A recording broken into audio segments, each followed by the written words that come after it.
All right. Good morning, Doug.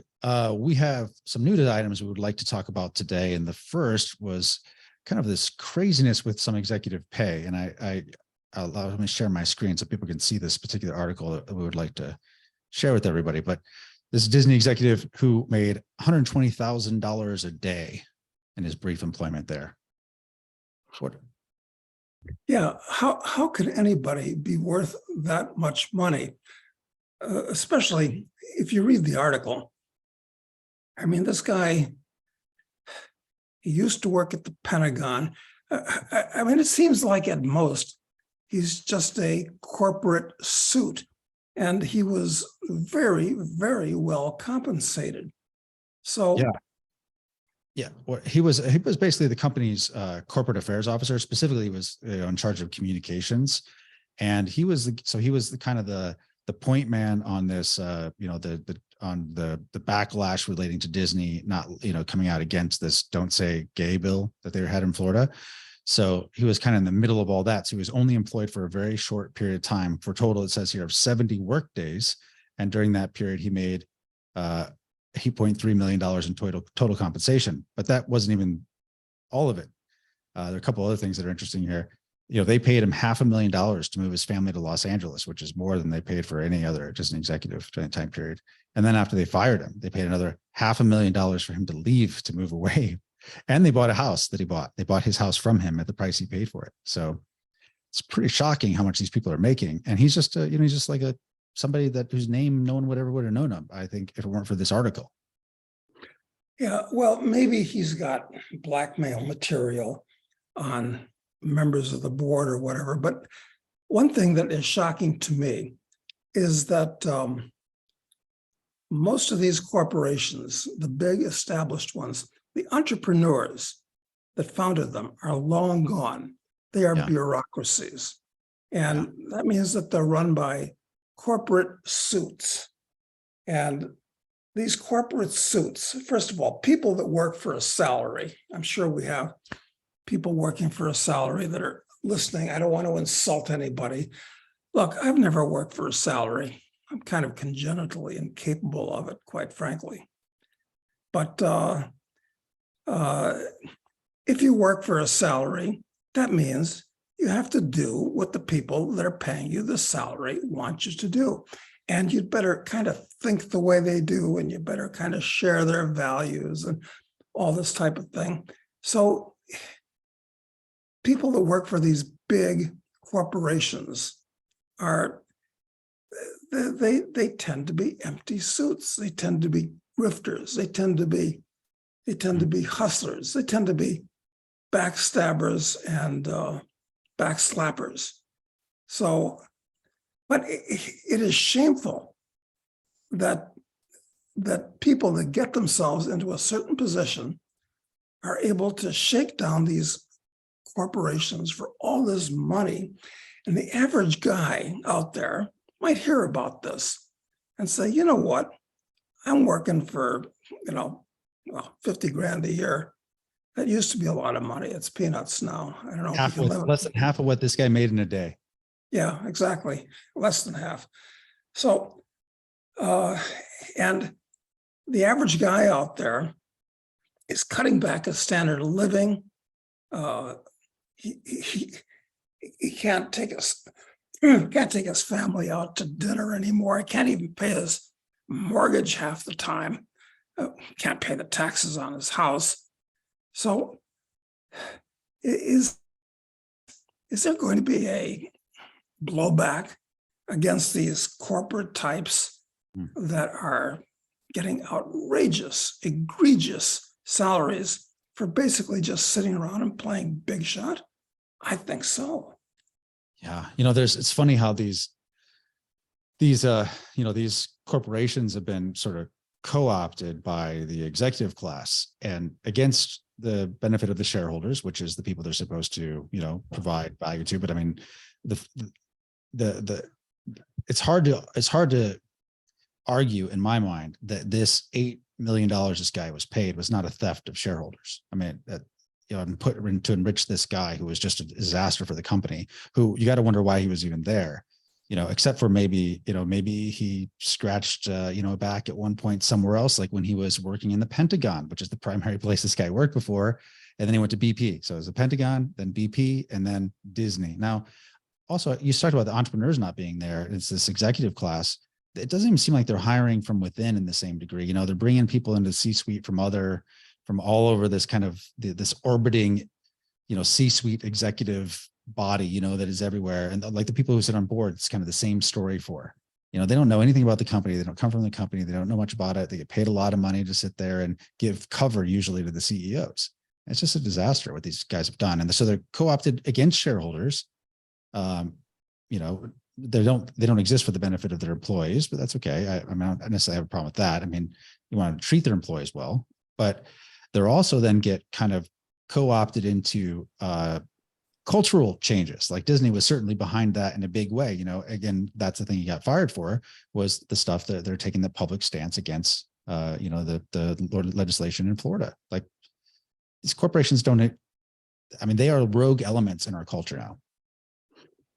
Yeah, they are. And even companies that are more recently founded, that are still run to some degree by the founding entrepreneurs, the tech companies I'm mainly talking about, they have all the wrong values too. So I don't know what can be done about this. All these people are just paid outlandish amounts of money. And well, of course, I think it all leads back to central banking. You create trillions and trillions of currency units, and most of it flows into the big centers of power, big corporations, tech companies, media companies. So it cultivates this type of thing. All this comes back to the central bank, I think, but it's like the fall of the Roman Empire. There was more than one reason for it. Yeah, that's true. I think the thing that I was reading this article, of course, it's another egregious example of executive pay, a guy who clearly didn't add value. He's a bureaucrat stepping into the organization. But I was surprised that Pentagon was in his background. Maybe McKinsey consulting or something like that might expect, but actually working for years at the Pentagon surprised me. Yeah. I'd really like to do an investigation on this guy, which I have done, just because it is so outlandish. Yeah. What kind of career track? It seems new that you'd have this career track where you'd be working in the Pentagon and then you end up, even ending up at an oil company after that, unless they're trying to, the reason you hire them is because you want the relationships that they had when they were working for the government. That's the reason these people get hired. Yeah, it has to be. And of course, these giant oil companies, especially BP, which wants to get out of the oil business, so it's totally corrupted as an oil company. It's the whole system needs to be flushed at this point. Yes. And the only people that are trying to flush it are people like those anti-Wall Street people 10 years ago. Remember when that was a thing? Yep. They were all camping out and so forth. And what do they want to replace it with? With communism. Exactly. So it's like it's not like the enemies of our enemies are our friends. The enemies of our enemies in today's world are basically more enemies. Yeah, more enemies. Yep. So yeah, I know. Yeah, go ahead. I find myself, wanting to defend the high income of these people because I'm so anti-communist, right? But you look at this and man, they have a point. This is outrageous. This guy did nothing. The shareholders, but it just shows how corporate governance has just been totally destroyed. The board should not have allowed this to happen. And the shareholders should be suing a company anytime they do something like this, that's just totally outrageous and clearly not in shareholders' best interest, but they don't. Well, to start with, as you know, boards, to get appointed on a board basically means that you're kind of a get along, go along kind of guy, and you'll do what the chairman wants you to do because he appointed you there. And he's responsible for your hauling down a fat director's fee and stock options and God. So you're not going to vote against him because you're going to get fired. So it's just a bunch of good old boys. And you pay the favor back by getting these other guys on other boards where you're influential. So boards of directors have become inconsequential at best, and just rubber stamps. The, They the don't know rare, anything about the business. the rare time you see that the opposite of that being true is like when you get somebody like Carl Icahn who gets on a board because he's doing some kind of a takeover or something, or taking a big position, and he goes in there and he's a real boat rocker. Like he kind of rains hell on those people sometimes. So, but otherwise it's just, yeah, you're right. These are highly educated, elite corporate people that they kind of go from board to board and they get passed around. Well, And they but it's escalate. getting even worse than that, because I forget what oil company it was that, some hippies basically formed an NGO, and they got a couple of board members, because they were raising such hell about saving the environment or some such nonsense. And so now you've got these people that are on a board, and I'm sure they're, doing their best to make sure the corporation. So it's not just people that are on a board to get rich and go along and live high off the hog. There are people on boards that actually want to destroy the corporation. I wish I could remember the name of this oil company. Well, I see it's a Exxon board to get third activist pushing cleaner energy. That's what I see. So Exactly. it's So crazy. here's somebody that is actively working against the interests of the shareholder. So, Well, but Doug, they are trying to save the world. You got to admit that. God, I've got to keep that in the back of my mind. I keep forgetting that. So we talk about the corruption of these corporations. It goes way beyond corporations, though. This next article, also from the Wall Street Journal, I think is worth discussing. It talks about some insanity occurring at the Sundance Film Festival. You read this. What did you think? Or maybe you can explain it to people. I was absolutely gobsmacked by this, because essentially, if you want to buy a ticket for the Sundance Festival to watch it at home, because I guess you don't have to go there anymore, you have to sign a document that says, what does the document require you to endorse? So among other things, I had to promise to be, quote, vigilant in the fight against the spread of COVID-19, to avoid, quote, unwelcome sexual attention, harassment, stalking, and inappropriate physical contact of any kind, and to refrain from, quote, abuse or intimidation, including that related to race, gender, position, or wealth. Well, I'm not going to sign any of this nonsense just to see a movie. All this does is, first of all, assure you that all the movies at the festival are going to be totally woke and a waste of time. Okay. But what is going on in these people's heads that before you can even see their goofy movies, you have to attest to your ideological purity? Right. So there's something that happens with them where it's just like how with Twitter, they came up with this department they called the Trust and Safety Team. And then here it's the Safety and Belonging Team. So they appoint these like internal boards that, and they have broad discretion over how things get done, and they end up destroying it like these guys have.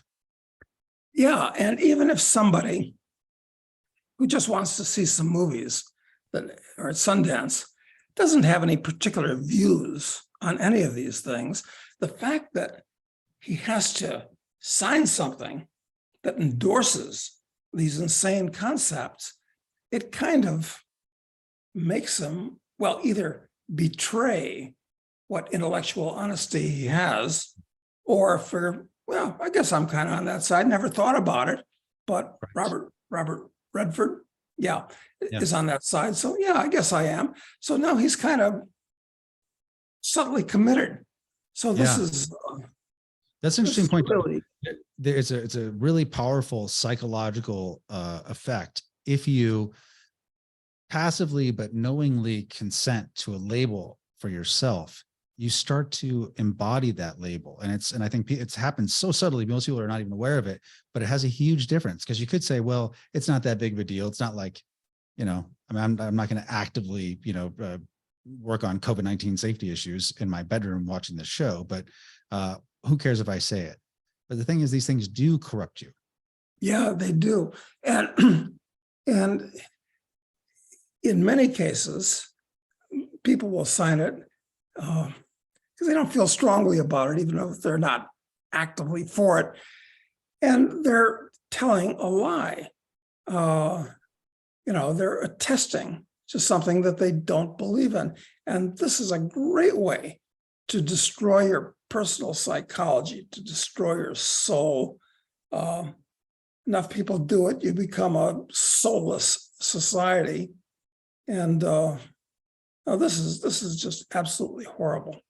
Who's Yeah, the back of this? Why does a film festival have a safety board? Why is a film festival talking about COVID? I mean, that hysteria is blown over to start with. Yep. My wife, listen, here's something interesting. My wife told me, she cruises the internet. She knows how to do this type of thing. She says that some fairly authoritative, non-flaky organization has come out with a guesstimate that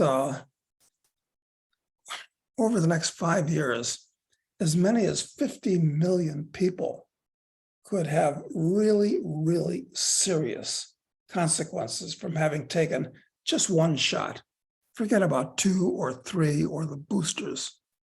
And I think this is starting to come out. Meanwhile, these people are still on the COVID bandwagon. I'm surprised, being that Redford is a echo nut, that Yep.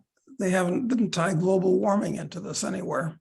Yeah, I haven't actually. They do link in here to the original list of things in the community agreement, and I started to read it, but I did not finish it. But so it goes into all the things here. I wonder if there's. Oh yeah, we've got to get to the original documents, not just. So inclusivity. So we got to have that. Yeah. No hate speech of any kind, How including about physical appearance? Physical appearance and body size. So somebody is a tub of lard. Well, that's you're not fat supposed shaming. to. That's fat shaming. Yeah. Can't do that. It's fat shaming. Yeah. They say they don't want you to abuse the chat function. So if you're watching these from home, don't abuse the chat function. Example: no trolling. And no saying things that might be considered politically incorrect is, I guess, what that really means. Just looking to see if I don't see anything about the environment though. Well, I'm shocked. So whoever put this list together ought to be brought up on charges for non-inclusion of Yeah. a really critical matter. It's not the kind of oversight you can let slide. I mean, No. you get people signing a loyalty oath and you fail to include the, the love and support of Gaia and the war on carbon. That doesn't make any sense. Well, whoever put this together is undoubtedly hauling down a couple $100,000 a year. They're going to have to be replaced with somebody that hauls down $500,000 and knows what he's doing. They would not miss details like that. They would not miss No. details. Okay. So the thing is, I think what's summed up well in this though, is something in the end, this author said, and I think it brings a bigger point we should talk about. And that is that, all of this is trying to address an individual's freedom to think for yourselves and question established orthodoxies without fearing anonymous informers and Orwellian enforcement teams. And this attack on free thought it's almost so ingrained in multiple layers of our culture today. I wonder if people are even aware of how pervasive it is. I mean, like if you talk about if these people are talking still about how COVID-19 is this thing, then they, and how it's still so dangerous and how, the vaccination program is so good, then they almost, enough of that repeating creates this total blind spot where you are not open to new information, new data about what's happening in the world. It's damaging our free thought. It's once again, I mean, this is, on the one hand, you have to watch the news so that you're not taken completely by surprise with all this idiocy. But on the other hand, watching the news, your mind is under attack by all these things indirectly. And here's the problem. It's that Orwell was, again, totally right, because he coined the phrase thought crime. And this is interesting because before you can, the basis of everything is thinking about something and bouncing it around in your mind. But if it's bad think, you're not supposed to, well, Holy Mother of the Catholic Church was big on this type of thing too. You're supposed to keep impure thoughts of God knows what description out of your mind. So, this is a feature, not just of the wokesters, but of totalitarian oriented people at all times. But here's the thing, thought. And you can't say something before you've thought it. So forget about saying something. I mean, but then you can't do anything until you've expressed something in words to organize other people. So you can't think something, you can't say something, God forbid you should do anything. This ball is really picking up momentum in the wrong direction. So the way to control behavior is you try and nip the bud at thought. And then if you fail there, you nip the bud at speech. And then if you fail there, you start having to get kinetic and have to use force on people to control their behavior. But it's much better to go to the root, and the root is thought. The root is thought. That's interesting. I hadn't thought about that. So you talked about this being one of the core traits of the things that made Western civilization fundamentally different than anywhere else there is. That this was encouraged and supported and like foundational. Can you talk more about that? Like, what's the difference? Like, I guess I have a hard time really wrapping my head around the idea. And when I first even read 1984, the whole idea that free thought wasn't a thing, he talks about thought crime. That was the hardest thing I had. Cause I'm like, you could always still think these things, you could always still think what you want. Right. But apparently not. No, because it's very clever on their part. They realize that if you can bend somebody's psychology in a way, they will block themselves from thinking that. The church used to do that by saying, look, if you sin in Jimmy Carter wasn't just the Catholic Church. He used to say that he thought these things and thought he was sinning just by thinking about impure things. Kind of a sex crime, as it were. So if you can make people not even think about these things because of fear of burning in hell for eternity, or being evil, or being one of these enemy people that are despised because you think that way. I mean, accusing everybody that has different thoughts of thinking like a Nazi. Well, nobody wants to be a Nazi. So this is very clever and very destructive. So who's countervailing against this? I mean, I don't see anyone doing it, because most people do buy into the concept that hate speech is a thing, right? And if you believe that hate speech is a thing, then you have to think that there are ideas that are also inappropriate, that you should be also suppressed. So if you don't believe in total free speech, you can't possibly believe in total free thought.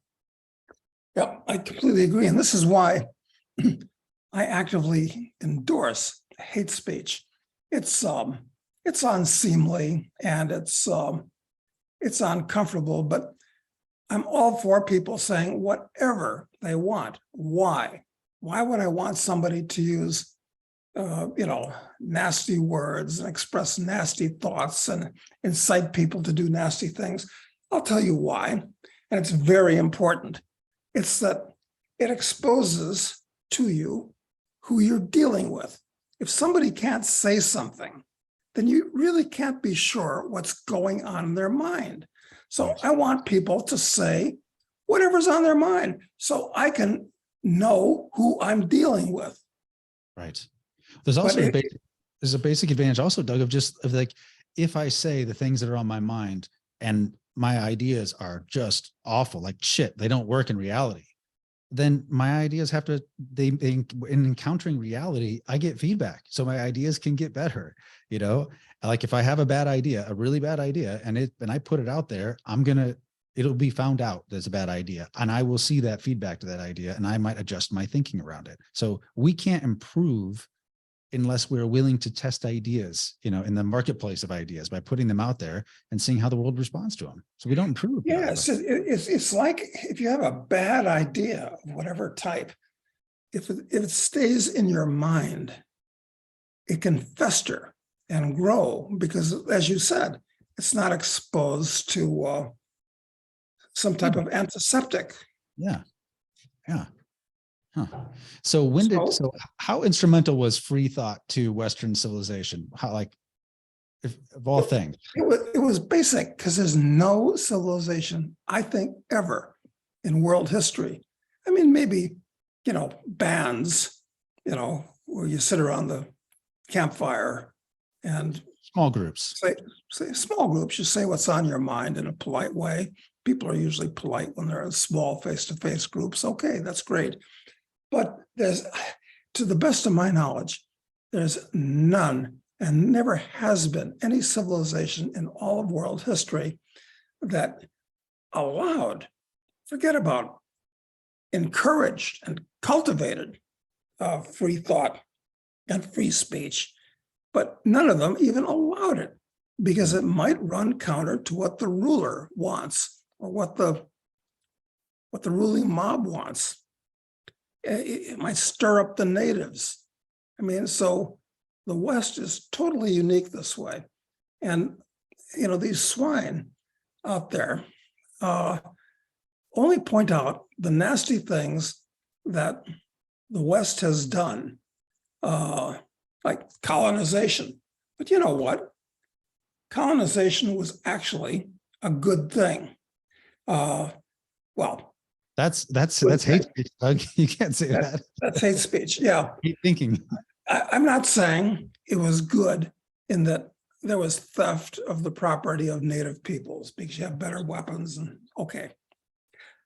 You know, sorry about the execution on that. But the net result of colonization of primitive parts of the world by the West was a huge increase in the standard of living of the people in those parts of the world. And it was not executed very well, but, you know, human beings per se can just be really nasty, no matter what civilization or culture they came from. Yeah. But Look, would you say that free thought is not part of the Chinese culture? I'd say it's not. How have they been so they've been very, very successful, obviously, you know, especially in the last 30 years. How does it, so I guess it kind of could be a counter to the idea that it's a fundamental key to civilization and to human thriving, that free thought has to be part of it if China's been able to thrive, at least economically. Yeah, it has thrived economically, but, you know, you're just supposed to be you know, in the party rules all, and you can be a productive robot, even a rich robot, although now not so much because you have too much money, then you start getting ideas and thinking for yourself. You get Jack Ma. Yeah, Jack Ma is a perfect example of that. So I think that China's boom, I mean, it has been wonderful from an economic point of view. But I think the place is going to blow up. That's what I think. So basically, without free thought and then free speech and free action, essentially as part of that, then success might appear, but it is would you say it's limited in the way it appear? Like, is it feedback? I think it'll be ephemeral.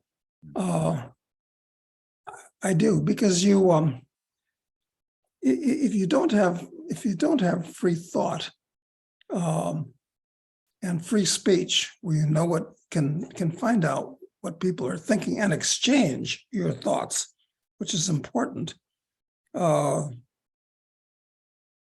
can make advancements, but just in certain particular areas. This is worth thinking out exactly um, exactly how it has worked to, and how much better it might have been. Oh, if China had somehow transplanted the culture, the civilization of America, or the best elements of America, I should say, the ideas of America, into China.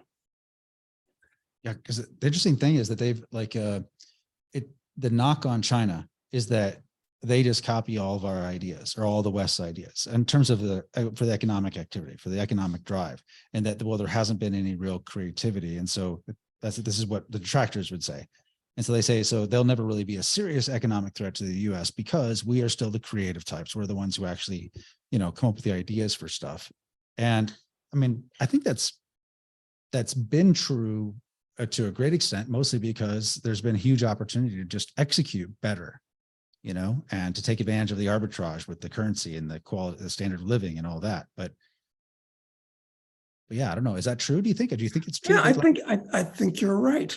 I think you're right. You're talking about a huge group of people that some people say if the average IQ is 100, the Chinese have an average IQ of 105, but they've been suppressed all this time. And so the first thing you do is kind of monkey see, monkey do, executing better with lower cost of labor and so forth. Well, we saw this with Japan. This is worth exploring. I'm not sure exactly how to explore it, but even today in China, are there garages where a few kids can get together and invent another Apple? Does that go on? Or do you have to be part of a giant corporation? And well, the thing is, I do know the entrepreneurial, the kind of the base entrepreneurial instinct is part of Chinese culture. You know what I mean? Where it was like most people wouldn't traditionally, as I learned talking to my Chinese relatives, as I learned from them, is that when they grew up, there was always a business they were running out of the home, some kind of an enterprise of some kind. So that it seems like that is a root of the culture, but and it seems like it gets snubbed at a certain point where they have to get buy-in from the local party before anything can scale. yes, there's an element of that. This is really worth thinking out. Exactly why has China been as successful as it has so far? And will that success continue into the future? Because a lot of the elements that allowed them to jump up to, or perhaps going away. How analogous is it to Japan? Because their economic boom, in the 80s, 70s and 80s, as their manufacturing base just grew and they improved the quality and they came up with their whole, the Henry Ford assembly line version 2.0, where they got super good at that. Yeah, exactly. Because Japan was totally destroyed during World War II. No factories, no industry, nothing. And so, Honda started with, little motorcycles, tiny motorbikes, and then Toyota and Nissan started with making really crappy cars. And so, yeah, they were able to do that. But then they've been on an economic decline since they got to a point, and it's basically been 30 years now of stagnation and, of decreasing power.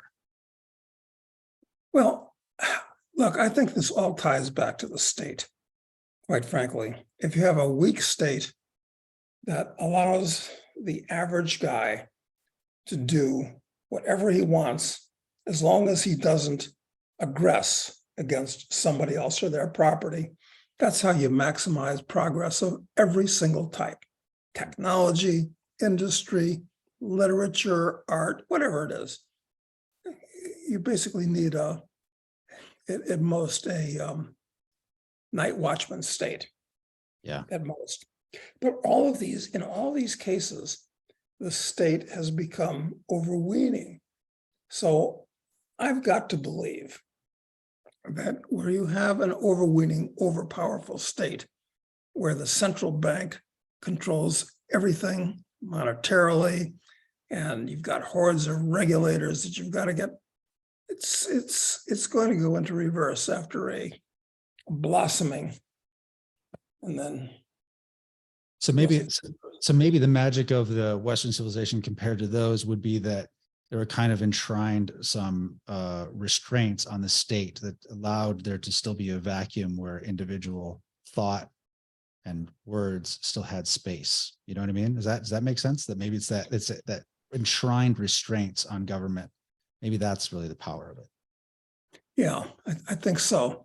And it's true that, Lao Tzu, who was a Chinese libertarian, always indicated, that the state and the bureaucrats and these people are your enemy, not your friend. But that has not been a strain throughout Chinese culture, just like it's there. But